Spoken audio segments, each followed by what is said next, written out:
Hey guys, Randy Howell here. Glad to be back with you on the season, the new season, man. The season of history that we're all making out here on the Bass Pro Tour. We're out here on Lake Conroe, but we wanted to sit down today and just talk about the first event at Florida. Being the first event of the year, was a lot of new stuff going on, new 80 anglers, new video crew, new everything, and everybody had to kind of get a feel for what was going on that week. Had a bad practice, found fish actually almost in the tournament that morning of the first day, and got on some good schooling fish and chased them all day, and ended up having a great event. Caught them on the Livingston jerkbait there a lot. The walking balls, top water early in the morning, then the jerkbait as the wind blew, and a little shallow cranking, lipless baits. We kind of mixed it all up. Had a 6th place finish overall. Hopefully you were able to see some of that. I was on live quite a bit there, and the TV show that'll come on in July will be on the Discovery Channel, so make sure you start watching for the Bass Pro Tour on the Discovery Channel.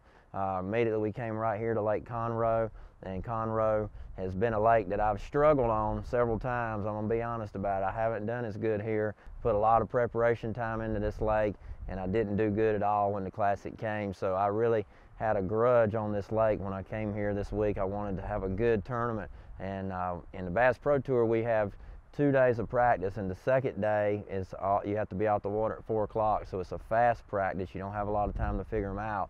I fished a lot of history. I idled around this lake for miles marking stuff on my Lowrance side scan when I was here, and so that first day I spent a lot of my time chasing history and memories on the lake. And I really didn't focus on the creeks and the back of creeks fast enough. That was the pattern in the end. Well, the second day of practice, right before I had to be out the water at 4 o'clock, I tied on this Livingston jerkbait, and I caught a good, about a 2.5, 3 pounder on a jerkbait right before I came in this one creek beside a dock. So that's all I had to run with. So the first morning I go out, start throwing the jerkbait.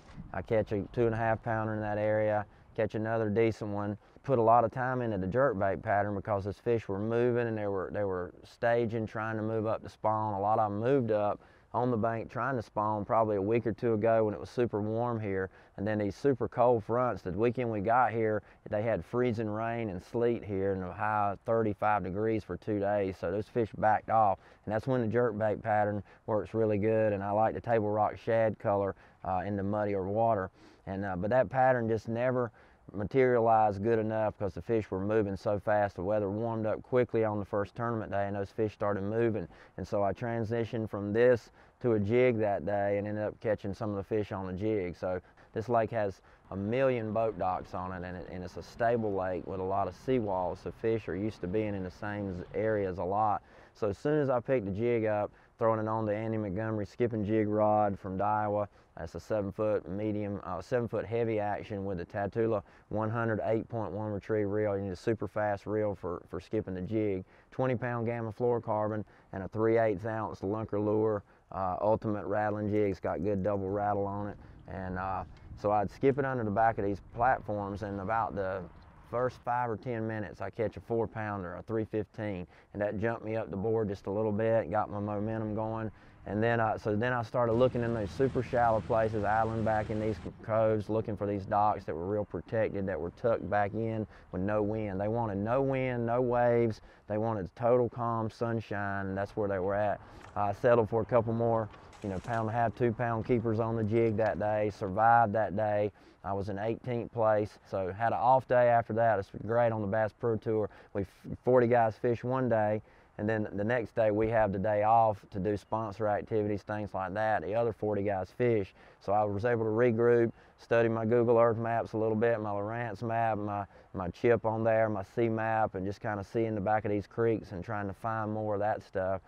Well, day 2 I go out and I totally, decided to, after seeing some stuff on the map and in my practice, I'd been in this one creek, so I decided I'd start the morning in there. So you never know on these Bass Pro Tour events who has fished in an area the day before you, because we can't watch live streaming or any video, look at any information that would tell us what the other 40 guys did the day prior. In the whole first period I blanked, never caught a fish. Very disappointed, but at the same time I knew how fast it could turn around, and boom, 10:15, the break's over, we start back, and I pick up a Yamamoto D shad and skip it around the bank a little bit, and I catch a 3-pounder, and this fish was super shallow. I throw it a little bit more, I didn't do anything else, and I make a turn. I go into this 1 foot deep pocket that my trolling motor could barely float my Triton in there, and I decided to pick this little spinnerbait up. And I'd made this little hog collar. This is a little hog collar junior body lock spinnerbait. And I actually made it up myself and put this little small Indiana blade on it, a single spin.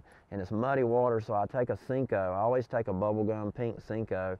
It gives myself a little color, gives a little bulk to a small 3/16 ounce spinnerbait. It helps you cast it better, more accurate. Well, I picked that up, and man, the clinic started. I mean, they were in this pocket, and I went from one fish at 2 pounds 15 ounces to 14 pounds, just like that. I caught like 5 good keepers in this one area, and I climbed all the way back to 8th place from 35th place. So that's an exhilarating feeling when you got score tracker and you're one of the guys that makes the big moves.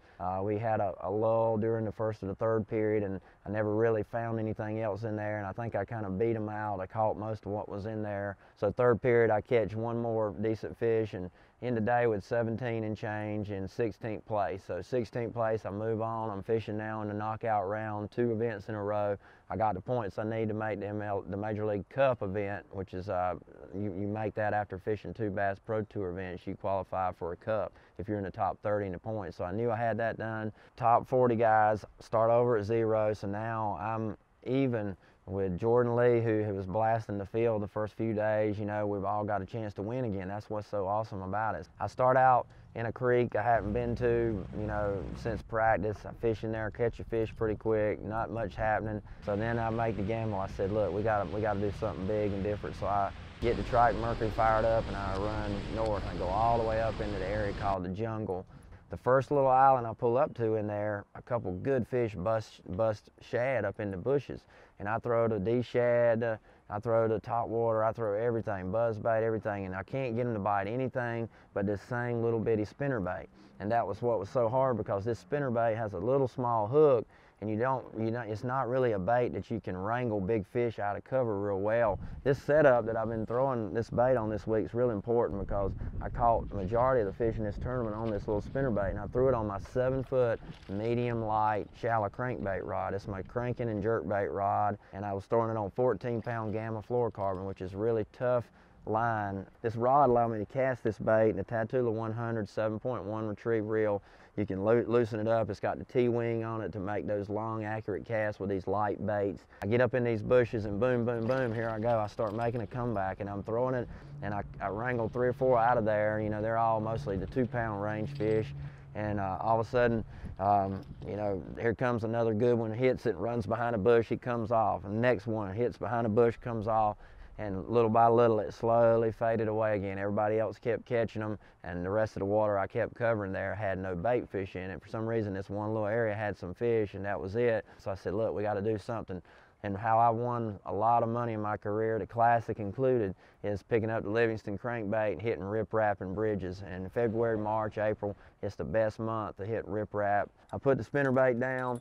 I picked the 2.0 coffin bill. This is the Livingston 2.0 CB. This bill here is designed specifically to go deeper than a normal square bill. It's got a wide wobble, it's good muddy water, and I chose this yellow crawl instead of my red Gunnersville crawl, because the water was so muddy here.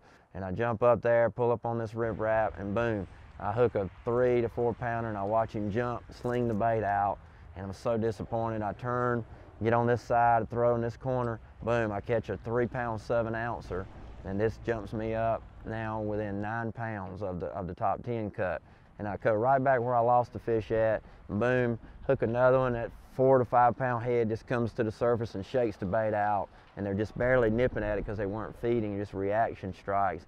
I run in, it's time to go, line's out at 3:30, and I moved from 35th all the way up to 26th. So I gained 10 or 11 points right there toward the end with that one bite. I made a surge, had a good run. The Livingston crankbait just about pulled me through. If I could have just hooked them, I'd have been there today fishing today instead of talking about it. So thank you guys for following us and watching us all year. I think we got some great fishing to come. North Carolina event is next.